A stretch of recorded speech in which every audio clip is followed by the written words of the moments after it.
సార్వత్రిక ఎన్నికల సమరానికి నగారా మోగింది. 17వ లోక్సభ ఎన్నికలను 7 దశల్లో నిర్వహించనున్నట్లు కేంద్ర ఎన్నికల సంఘం ప్రకటించింది. లోక్సభ ఎన్నికలతో పాటు ఆంధ్రప్రదేశ్, అరుణాచల్ ప్రదేశ్, ఒడిశా, సిక్కిం అసెంబ్లీ ఎన్నికలను ఈసీ నిర్వహించనుంది. ఆంధ్రప్రదేశ్, తెలంగాణలో ఒకే విడతలో ఏప్రిల్ 11న పోలింగ్ జరగనుంది. మే 23వ తేదీన ఓట్ల లెక్కింపు జరగనుంది. ఎన్నికల ప్రవర్తనా నియమావళి నేటి నుంచి అమల్లోకి వచ్చింది.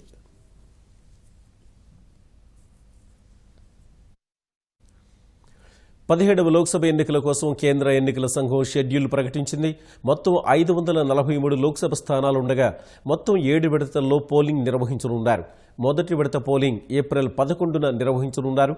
రెండో దశ పోలింగ్ ఏప్రిల్ 18, మూడో దశ ఏప్రిల్ 23, నాలుగో దశ ఏప్రిల్ 29, ఐదో దశ పోలింగ్ మే 6న, ఆరో దశ మే 12న, ఏడో దశ మే 19న నిర్వహించనున్నారు.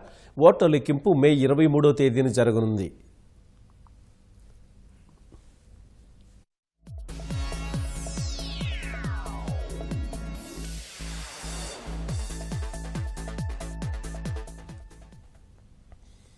తొలి విడతలో 20 రాష్ట్రాల్లో 91 లోక్సభ స్థానాలకు, రెండో విడతలో 13 రాష్ట్రాల్లో 97 లోక్సభ స్థానాలకు, మూడో విడతలో 14 రాష్ట్రాల్లో 115 లోక్సభ స్థానాలకు, నాలుగో విడతలో 9 రాష్ట్రాల్లో 71 లోక్సభ స్థానాలకు, ఐదో విడతలో 7 రాష్ట్రాల్లో 51 లోక్సభ స్థానాలకు, ఆరో విడతలో 7 రాష్ట్రాల్లో 59 లోక్సభ స్థానాలకు, ఏడో విడతలో 8 రాష్ట్రాల్లో 59 లోక్సభ స్థానాలకు ఎన్నికలు జరగనున్నాయి. ఆంధ్రప్రదేశ్, తెలంగాణలో ఏప్రిల్ 11వ తేదీన తొలి దశలో ఎన్నికలు జరగనున్నాయి.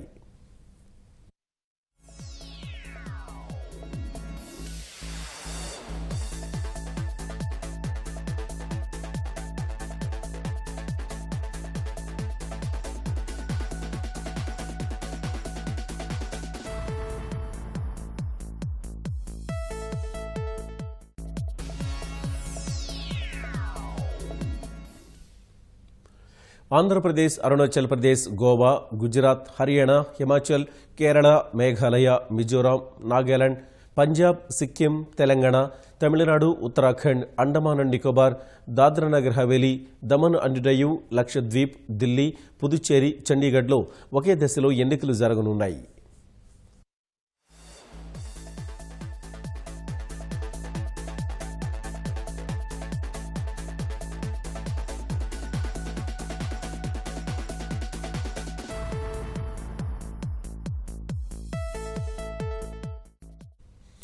కర్ణాటక, మణిపూర్, రాజస్థాన్, త్రిపురలో 2 దశల్లో ఎన్నికలు జరగనున్నాయి.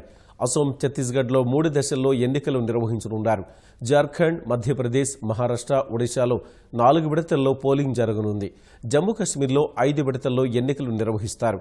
బీహార్, ఉత్తరప్రదేశ్, పశ్చిమ బంగాల్లో 7 దశల్లో ఎన్నికలు జరగనున్నాయి.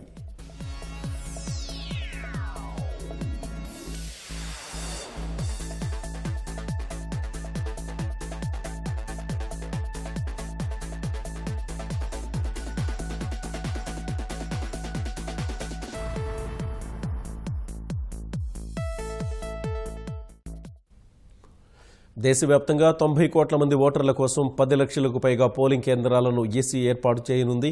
గత ఎన్నికలతో పోలిస్తే 1,00,000 పోలింగ్ కేంద్రాలను అదనంగా ఏర్పాటు చేయనున్నారు.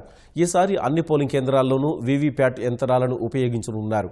జమ్మూ కశ్మీర్ అసెంబ్లీ ఎన్నికలను సార్వత్రిక ఎన్నికలతో నిర్వహించకూడదని ఈసీ నిర్ణయించింది.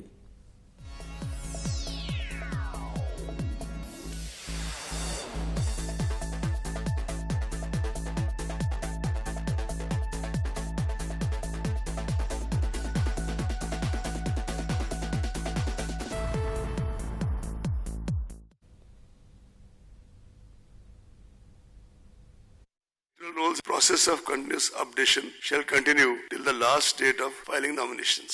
Toll-free 1950 for checking names through SMS.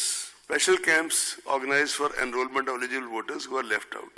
Official voter slips shall be distributed at least 5 days before the poll all enrolled voters. This process is rigorously monitored and schedule of distribution shared with the public representatives.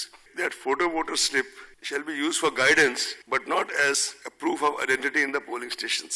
But there are 11 other options which can be used to cast your vote. There will be a button for nota option for the voters who do not wish to vote for any of the candidates. There are approximately 10 lakh polling stations this year. That in some special circumstances, for example, exigencies of weather, with the permission of the Commission, a new or auxiliary polling station can be opened even at the last minute. Efforts are also being made to make voting comfortable, accessible. VVPATs will be used with EVM at all polling stations in this election. Consequent on the schedule of announcement of general elections, the MCC for the guidance from today itself in the entire country. The Commission calls upon political parties and candidates to strictly adhere to the same.